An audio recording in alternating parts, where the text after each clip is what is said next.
Dari 7 partai sudah menyatakan bergabung dengan pemerintah, setidaknya PAN menyatakan ya kami nggak akan berkonflik lah dengan pemerintah atau berseberangan dengan pendapat pemerintah. Akankah ini berjalan sampai akhir masa jabatan Jokowi dengan melihat komposisi 7 partai mendukung pemerintah? Jadi gini ya, yang jelas yang namanya politik itu dinamis ya.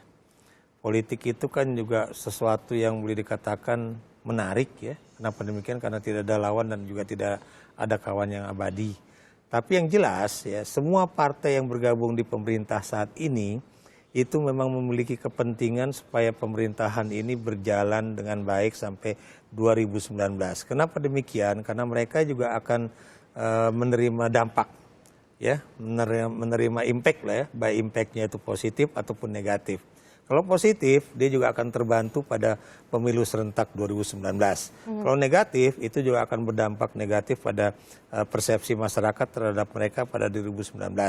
Nah, sekarang tren yang ada, ya biar bagaimanapun, terlepas dari hutang juga bertambah, tapi Anda tahu penilaian dari pengukur hutang mengatakan bahwa hutang Indonesia itu masih manageable, ya, artinya masih bisa dibayar cuma 26% dari gross domestic product ya dibandingkan dengan Amerika yang udah lebih dari 100%, dan kemudian juga bahwa pembangunan infrastruktur juga bagaimana, kepercayaan kinerja pemerintah pada umumnya ya. Iya, investor asing juga bertambah, dan kalau ini misalnya terjadi bukan mustahil nawacitanya Jokowi yang antara lain mengurangi yang tadi Pak Zul katakan 70% orang Indonesia itu mengatakan bahwa terjadi suatu kesenjangan politik ya, atau yang disebut dengan indeks koefisien Gininya itu sangat jomplang.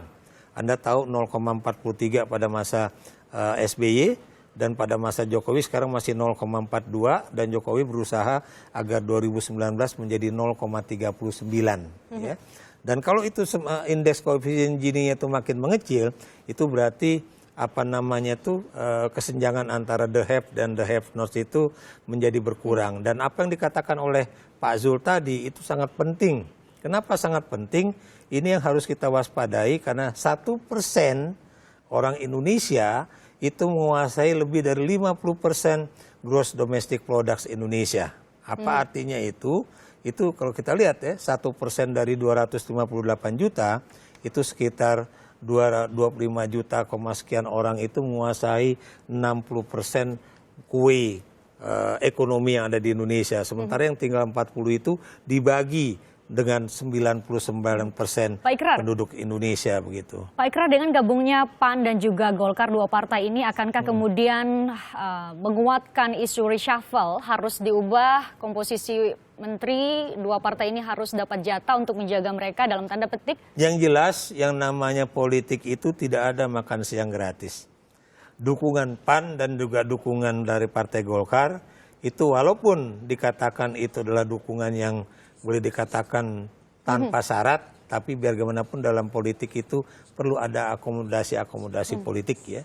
Kalau misalnya PAN dan Golkar udah menjadi pendukung pemerintah, mau tidak mau dia harus diberikan kira-kira konsesi politik atau konsesi ekonomi apa yang harus diberikan. Kita tanyakan Pak Zulkifli. Pak Zulkifli, tidak ada makan siang gratis Pak Zulkifli. Benar PAN berharap bisa dapat kebagian jatah menteri ketika menyatakan bergabung dengan pemerintah? Ribut soal menteri rakyat sudah bosan. Politik gaduh bosan. Partai-partai itu sekarang sedang di bawah titik nadir. Rakyat sudah nggak suka. Surveinya Kompas, peran negara terhadap keadilan itu 70% tergerus. Yang menyatakan hanya ada peran negara untuk keadilan bagi seluruh rakyat Indonesia, itu cuma 3%. Jadi rakyat muak kalau kita itu ribut ke menteri, ribut jabatan, itu sudah. Oleh karena itu PAN bergabung. Ya, agar pemerintah ini bisa mengurangi kesenjangan. Kalau soal pemerintah kabinet itu urusan presiden. Bukan urusannya ketua PAN, bukan urusan ketua MPR. Itu urusan Bapak Presiden. Ya. Urusan Pak Presiden, tapi kalau ditawarkan misalnya oleh Presiden, oleh pemerintahan Presiden Jokowi dan juga Yusuf Kala memberikan kepercayaan kepada kader PAN untuk menjadi menteri, menduduki pos-pos tertentu, diterima? Jangan pakai kalau-kalau.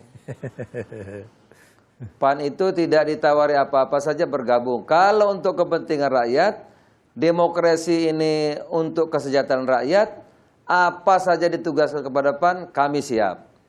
Termasuk diminta ada diberikan jatah menteri, siap ya? Emang Presta yang memberikan jatah. Saya kan bertanya, Kalau siapkah reshuffle nanti? itu, Siapkah nanti kader-kader PAN kalau ditunjuk jadi menteri, kader-kader terbaik PAN dikeluarkan? kan tadi udah saya bilang, bergabung nggak ditawari apapun siap, asal untuk mensejahterakan rakyat. Tadi Profesor Ikrar sudah mengatakan, kalau rakyat biarkan begini terus, kesenjangan yang kaya tambah kaya, yang miskin tambah miskin, demokrasi hanya teknik saja yang maju, demokrasi hanya prosedur saja yang maju, tapi tidak membawa kesejahteraan. Saya pernah ada satu kabupaten, hanya nggak sampai hitungan jari, kurang dari 10 orang yang menguasai tambang, yang menguasai tanah, yang menguasai proyek-proyek. Karena sponsornya waktu jadi bupati. Apa begini kita mau terus-teruskan? Bukankah politik itu mulia? Demokrasi itu untuk mensejahterakan rakyat. Ya, kita sekarang saatnya berpikir lurus. Ya. Kalau soal reshuffle itu urusannya presiden sebagai prerogatif. Oke, PAN ini berjanji bahwa komitmennya untuk bergabung dengan pemerintah ini tanpa pamrih begitu. Tapi Prof. Ikrar, tanggapan Anda seperti apa? Begini, biar gimana pun tadi saya katakan bahwa akan ada yang diperjuangkan. Mau tidak mau PAN juga kalau memang melihat adanya suatu kesenjangan ekonomi yang begitu dalam jurangnya ya, itu mau tidak mau PAN juga harus mengingatkan kepada Presiden agar kebijakan-kebijakan ekonominya itu jangan hanya untuk orang-orang yang bermodal atau orang-orang yang akan melakukan investasi saja. Ya, saya beri contoh ya, 12 kebijakan atau paket kebijakan ekonomi itu kan sebagian besar itu kan hanya untuk bagaimana investor masuk ke Indonesia, bagaimana investor dalam negeri untuk kemudian berkarya di Indonesia, tapi masih kurang yang untuk orang-orang yang tidak memiliki modal itu untuk kemudian juga bisa berkarya. Betul. Dan ini yang buat saya yang harus juga diperjuangkan oleh PAN, Golkar, PDIP ya. Jangan sampai dukungan mereka itu cuma dukungan begitu saja tanpa mengingatkan kepada Presiden begitu. Singkat Pak Ikrar, seberapa besar kans PAN untuk mendapatkan jatah menteri? Itu Prof kewajiban kita. Iya. Itu kewajiban kita. Prof ada di Lampung, di Lampung itu orang jadi begal. Saya tanya, kenapa saudara gagah-gagah jadi begal? Pak, saya ini tanah nggak punya. Kerja tidak. Sekolah tidak. Saya nggak punya harapan. Apalagi kalau nggak jadi begal. Saudara-saudara, banyak saudara kita yang seperti itu. Ya. Jadi langkah itu kan salah satu contoh nyata ya Pak Zulkifli. Lurus sekarang. Ya. Itu kan salah satu contoh nyata. Nanti langkah konkret juga dan nyata dari Partai Amarat Nasional seperti apa? Oleh karena itu kita harus dukung kebijakan pemerintah yang total keberpihakan kepada rakyat.